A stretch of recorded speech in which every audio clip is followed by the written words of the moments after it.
Jail থেকে ছাড়া পাওয়া মাত্রই এবার নীলাঞ্জনা আবারও নিজের কাজে লেগে পড়লো রাইকে খোঁজ করার জন্য। হ্যাঁ বন্ধুরা, ভিডিওতে লাইক দিয়ে দেখতে থাকুন। নীলাঞ্জনা জেল থেকে ছাড়া পাওয়া মাত্রই যখন রাই সম্পর্কে খোঁজ খবর নিতে থাকে, ঠিক সেই সময় নীলাঞ্জনা যখন জানতে পারে যে রাই নিখোঁজ কিন্তু এখনও পর্যন্ত মরেনি, তখন নীলাঞ্জনা বলতে থাকে যে রাই দিদিভাই, তোর প্রাণটা যতবার কেড়ে নেওয়ার চেষ্টা করছে ততবারই উল্টো আমি বিপদে পড়ে গিয়েছি। আর এবার তো সকল লিমিট তুই ক্রস করে গিয়েছিস, শুধুমাত্র তোর কারণে আজকে আমাকে 10-10টা দিনের জন্য জেল খাটতে হলো, কিন্তু তা সত্ত্বেও আমি কোনো মতেই এখনও হার মানিনি আর মানবো না। যতক্ষণ না পর্যন্ত তোকে আমি নিজের হাতে গলা টিপে মারতে পারছি ততক্ষণ পর্যন্ত আমি কোনো মতেই হার মানবো না। এবার যে করেই হোক না কেন নিখোঁজ রাইকে আমাকে খুঁজে বার করতে হবে, এবং আমার পরিবারের লোকেরা তোর অব্দি পৌঁছানোর আগে বা পুলিশের লোকেরা তোর জবানবন্দি নেওয়ার জন্য তোর অব্দি পৌঁছানোর আগে এবার তোর অব্দি আমি পৌঁছবো, এবং তোকে যদি আমি ঈশ্বরের কাছে না পাঠিয়েছি তাহলে আমার নামও নীলাঞ্জনা নয়। অন্যদিকে কথা বলা মাত্র নীলাঞ্জনার পক্ষের আইনজীবী বলতে থাকে যে একদম নীলাঞ্জনা সব কিছু নিয়ে এত তাড়াহুড়া করা যাবে না, কারণ বেশি তাড়াহুড়া করতে গেলে কিন্তু হিতে তোমারই বিপরীতে তুমি বিপদে পড়ে যেতে পারো। কারণ তুমি তো খুব ভালো করে জানো যে তুমি শুধু যাবেনি, এখানে বেরিয়ে এসেছো, কিন্তু তাই বলে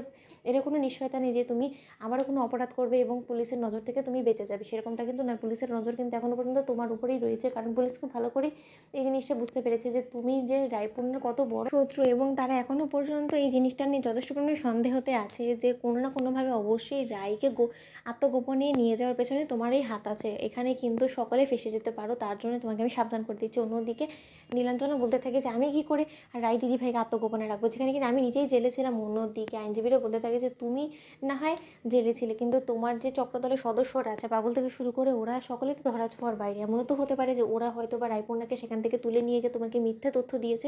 অন্যদিকে নীলাঞ্জনা বলতে থাকে যে সত্যি যদি এটা হয়ে থাকে তাহলে বাবুল কুন্ডাদেরকে আমি এবার ছেড়ে কথা বলবো না। অন্যদিকে নীলাঞ্জনা যখন বাবুল কুন্ডাদের সাথে নিশ্চিত হওয়ার জন্য ও ফোন আলাপ করে, ঠিক সেই সময় সেই ফোন আলাপের রেকর্ডিংটা পুলিশ রেকর্ড করে ফেলে, এবং রেকর্ড করে ট্র্যাক করে বলতে থাকে যে বলেছিল না যে নীলাঞ্জনার সাথে এখনও কোনো না কোনোভাবে সেই বাবুল কুন্ডাদের যোগাযোগের মাধ্যম আছে, আর তাই ও জেল থেকে বের হওয়া মাত্রই প্রথমবার ও বাবুলদের সাথে কথা বলেছে, এবং বাবুলের আমরা কল যেহেতু ট্রেস করতে পেরেছি তাহলে ওর লোকেশনটা আমরা ট্রেস করে ফেলেছি। এবার বাবুলের কাছে গিয়ে আমাদের আসল সততাটা আমরা যাচাই করতে পারবো। অন্যদিকে বাবুলকে হাতে নাতে ধরে ফেলা মাত্র নীলাঞ্জনা সেখান থেকে পালিয়ে যায়, এবং বাবুল বলতে থাকে যে দেখুন, আপনাদেরকে আমি হাত জোর করে অনুরোধ করছি, আপনারা প্লিজ আমাকে ছেড়ে দিন, কারণ আর যাই হোক না কেন নীলাঞ্জনাকে আমি যা তথ্য দিয়েছি সেটাই আমি আপনাদেরকেই দেবো। কারণ আর যাই হোক না কেন আমি কোনো মতেই জানি না যে রাই এখন কোথায় আছে, কারণ ওকে আমরা মৃত অবস্থায় সেখানে ফেলে রেখে চলে গিয়েছিলাম। তারপরে ওর কী হয়েছে না হয়েছে সেই সম্পর্কে আমাদের বিন্দুমাত্র ধারণা নেই। অন্যদিকে নীলাঞ্জনা বলতে থাকে যে সেখান থেকে যে সহৃদয়বান ব্যক্তিরা রাই দিদিভাইকে তুলে নিয়ে গিয়েছে তারা নিশ্চয়ই কোনো না কোনো আশপাশের হসপিটালে ওকে নিয়ে গিয়েছে। সেই হাসপাতালে